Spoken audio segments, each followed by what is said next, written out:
13 years ago, when I started building cameras, this was the best I could do. This was the ONDU pinhole camera Mark I, and at the time that was my skill level. A relatively simple pinhole camera without any lenses or any movements. And after 13 years of iterations and trial and error, now I finally made the ultimate dream come true. This is the ONDU Eikan large format camera, and I'm gonna show you how it works, how I made it, why I made it, and who is it for. So let's get to it. Let's start by unfolding the camera. I'm not going to talk much. I'm just going to show you how it's done, and then we can go into details later or even in a future video. So this is how easy it is to set it up to vertical position, and now we're going to set it up to 0, lock it, lock everything tight, and what we're going to do is insert one of these relatively heavy lenses. And that's pretty much it. Your camera's ready to shoot. So here's the back.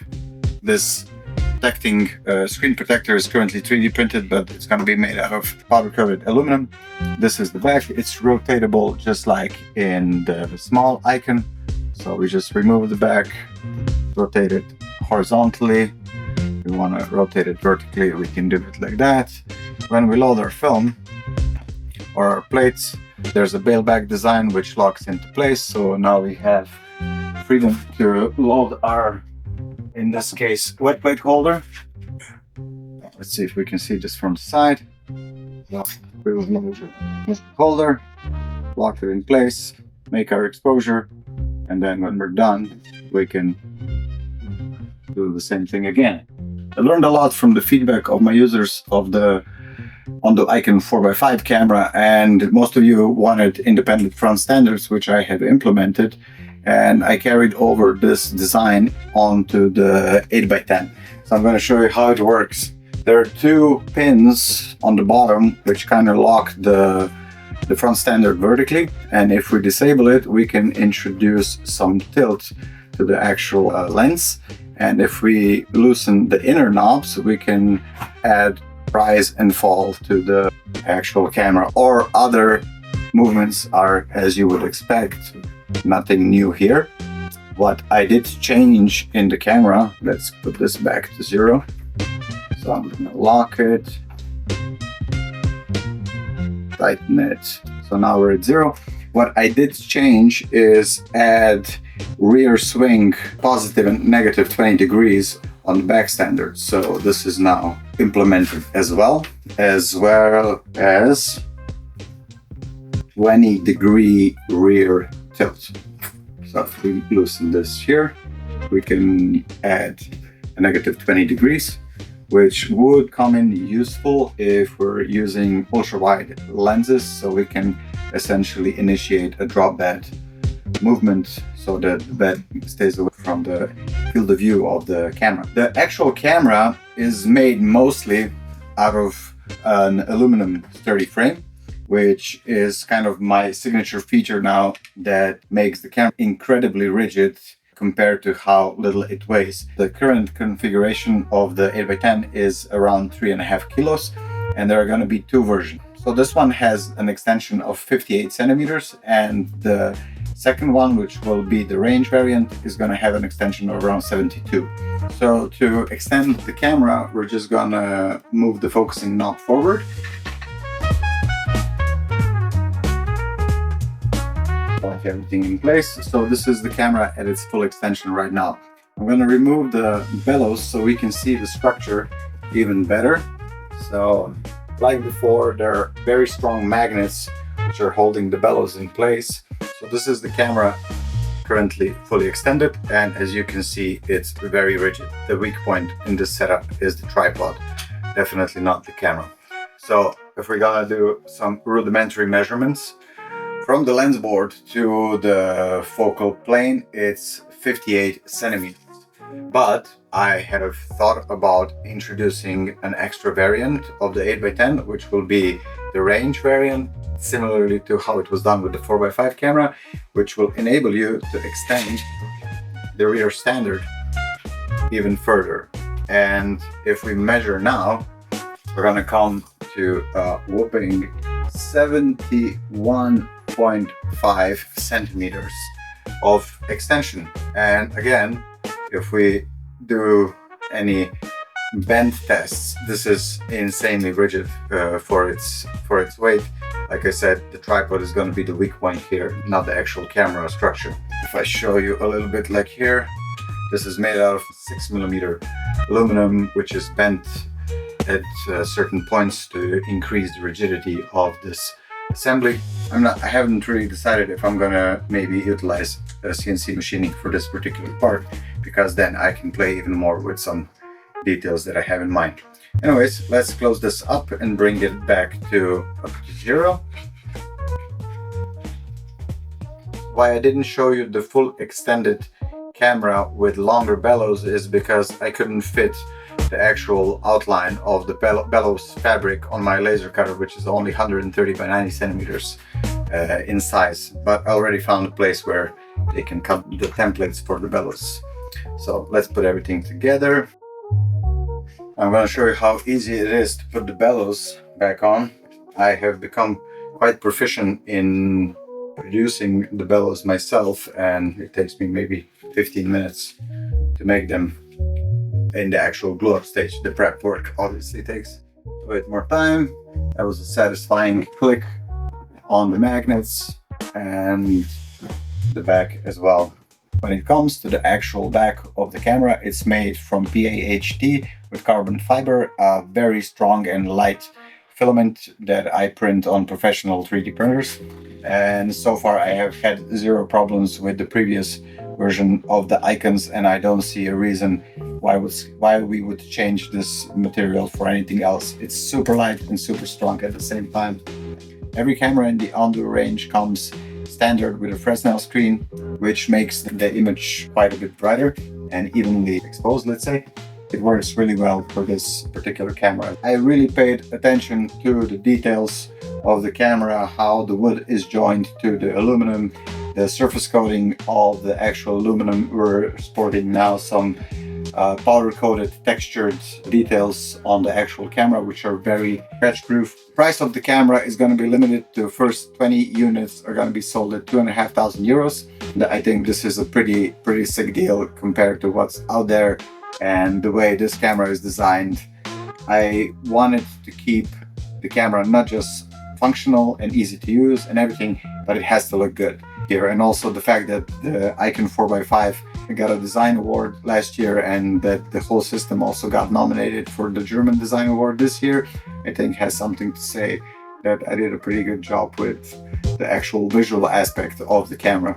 I'm going to be making the first 20 cameras over the summer, but I don't want to push any deadlines sooner than the end of September, because summer is inherently bad for manufacturing in Slovenia, because there are holidays everywhere. It's hot. People don't, in general, I don't want to overpromise and underdeliver. I rather underpromise and overdeliver, if it goes like that. The first 10 cameras are already reserved just from a single Instagram post that I posted maybe a few weeks ago. I'm going to limit the first production batch to 20 cameras at this price. The link is in the description if anybody is interested. You can get it now.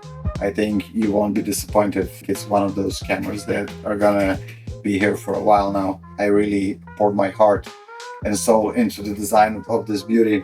I think the actual final production version is going to be even neater with some details that I have in mind.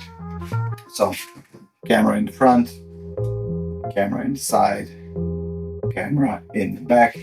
The actual back is currently just 3D printed and snaps on with magnets, but in the future I'm going to make it out of powder coated aluminum, just like on the 4x5. It's just going to slide in like that. And while I'm holding the 4x5, I told you that it has independent front standard knobs right now, the same like on the 8x10, and same goes for the 4x10 that I make. So if you order a 4x5 Eikan, it comes with these nifty little features by default now. So I think that's pretty cool, and I'm super happy how it works, and also how I managed to squeeze this particular mechanism in the camera without any protruding bits on the side of the camera. It was like three months of tinkering just to get this little tiny detail out. And since I built this camera primarily for myself, because I like to shoot wetplate stuff, I'm going to show you some wetplate gear that I came up with recently, and it's going to be available on my website as well. So let's get to that. Some of you might know that I'm a pretty avid wetplate guy myself. When I'm shooting in the field, I'm always thinking about how to improve my workflow and how to make it easier for myself. So I imagined a system where you clean your plates, your wet plates in your studio, in your darkroom, whatever. This is obviously not a clean plate, but for demonstration purposes, it will work. You clean your plates in the studio, you put them in this holder.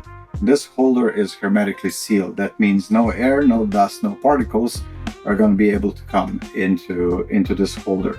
When you come on the field, you take the holder out, you take the glass out of the holder, and you load it in your wetplate holder. So this is the ONDU 4x5 wetplate holder, and you load your glass in here, or your tintypes, whatever you have, and make your exposure in the camera. So I'll talk a bit about the actual holder.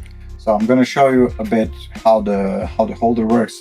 There's nothing really new here, except for the fact that the back of the holder is powder coated stainless steel, which just snaps onto the back of the holder like this. So this is now firmly held in place. And one other nifty feature that I haven't seen around is that there are 6 screws on the side of the holder, which means that every so often when we get silver gunked up in these channels where the dark slide is moving up and down, we can essentially disassemble the whole thing and clean it very thoroughly. So this is, I think, a first, at least in this day and age, and so far people have been really happy with how this works. The actual pressure plate is magnetic, so you can change them if you need to, and this is it. So you would make your exposure, and then when you're done developing and then fixing, because often we don't have water at our disposal if we're traveling or like run and gun kind of setups with on the wet plate, I made another box, and this one is watertight. So we have an airtight and now a watertight box for wet plate glass or tintypes or whatever you will, and you load it in. There's a gasket around here, and you lock it in place, and this is now watertight. You can transport it, bring it to your studio or whatever, do the final rinse, and then you can do your drying and varnishing and whatnot. And because this is quite difficult to reach, you can go in with your finger, but when it's wet, it's a bit difficult. I made this little kind of fishing stick, or how you're gonna call it. So there's some gap on the bottom. You take it out, put the stick back in, and that's it. And all the magnets in all of these tools are sealed with epoxy, so they won't react with any chemicals or water. This is kind of the setup that I'm envisioning, and I'm going to scale it for larger cameras as well. While we're on the subject of wetplate shooting, I forgot to mention, obviously one very important step is that we have a sensitizing tank that I have just built. It's nothing dramatic, just a very sturdy and reliable tank. And here is a silver tank, and I'm going to use the silver one just to demonstrate how it works. Essentially, the silver one just has a kind of transparent pane in the front so that we can see the magical moment of wetplate photography happens when the negative turns into a positive. So we have a gasket here which prevents any water from leaking, and the actual dipper stick hooks onto the front of the tank, and then we would just proceed to dump it in here, fix it, or whatever we want. So it works the same for the sensitizing tank and the same for the fixer. That's it. This is the 4x5 version. I have it also in 4x10 and, for instance, 8x10. This is the fixer tank for the 8x10. Please don't mind any fingerprints and so on. This is one of the first prototypes. It works well, it seals, it's quite light. Yeah, I'm pretty happy how these turned out. They're going to be available in my shop as well. And This is the 8x10 holder, so it's made in the same concept as the 4x5. It has these removable magnetic pressure plate thingies, so you can just put it on here, it locks in place, and this is not going anywhere. That's pretty much it when it comes to wet plates, because I like to shoot 4x5 film quite a lot. Recently I've been really hyped with slide 4x5. While I'm on the subject of 4x5, this is the first kind of working prototype. I made probably 20 or 30 different iterations of this little thing, and it's a daytime developing tank for 4x5 size. And essentially, again, we have a gasket which prevents any light leaks. The whole thing is insanely sturdy. You can barely move it with your hands. And here's the light trap design, which prevents any light leaking into the actual place where we're doing the developing. And these are the actual kind of holders for film when we do the development. So it's quite intuitive to use, even in darkness. Lock it in place. There's a knob here. I also had made a funnel so you can easily pour the liquid in. I'm going to do some more testing before I release it into the wild, but you can imagine it's going to be quite easy to scale to larger formats, 5x7, 8x10, etc. So this was fun. This was a fun little project, and I'm excited to get this out. And we made another thing. This one is also for 4x5, and it's a daytime developing tank. So you would take this thing, load it in a changing bag or whatever, load your unexposed piece of paper, put it on there, and then you would take your 4x5 camera, for instance your Eikan, take this spacer, put the spacer in here, compose your shot. When you're done with, you remove the spacer, remove the ground glass, and then because this thing is GraphLock compatible, you would lock it with the GraphLock tab onto the camera, take the dark slide out, make the exposure, and then you can develop it in daylight. So you would take the whole thing out, let's see, remove this kind of blocker here, pour your chemicals in, wait for development, stopper and fixture, and then when you would be done, you would have a finished image. The actual design of this daytime development tank, to the best of my understanding, goes to Ethan Moeses from Cameradactyl. I asked him for his permission to copy and improve his design, and Ethan was super cool and said, go for it, dude, make it. And here it is. It's really simple, very simple to clean, magnetically attached like before. It comes in a kit with the actual cassette and the spacer, and there are probably going to be some more add-ons with this, and I'm going to make them in a larger size as well, so 8x10 and all the in-between stages and sizes that you can imagine.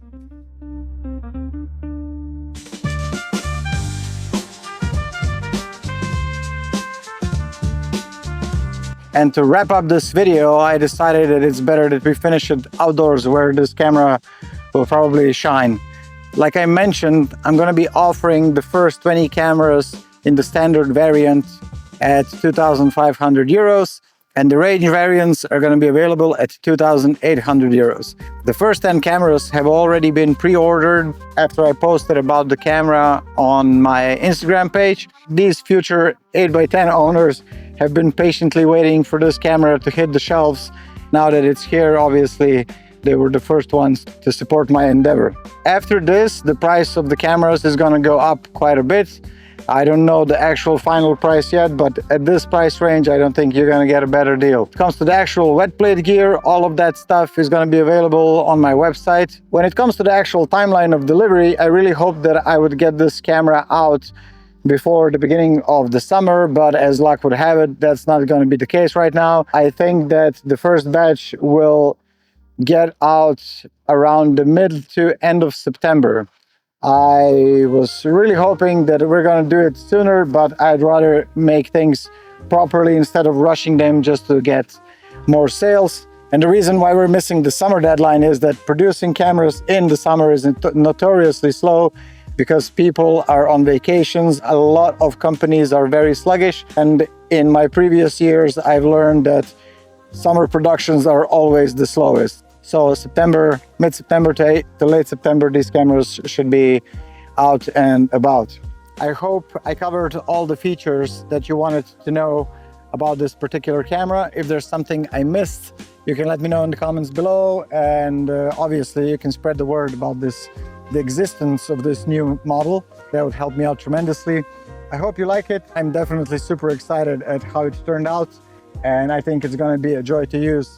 I'm mostly excited not just to make them, but go out there and capture some moments with my favorite medium for this particular size, which is wet plate photography.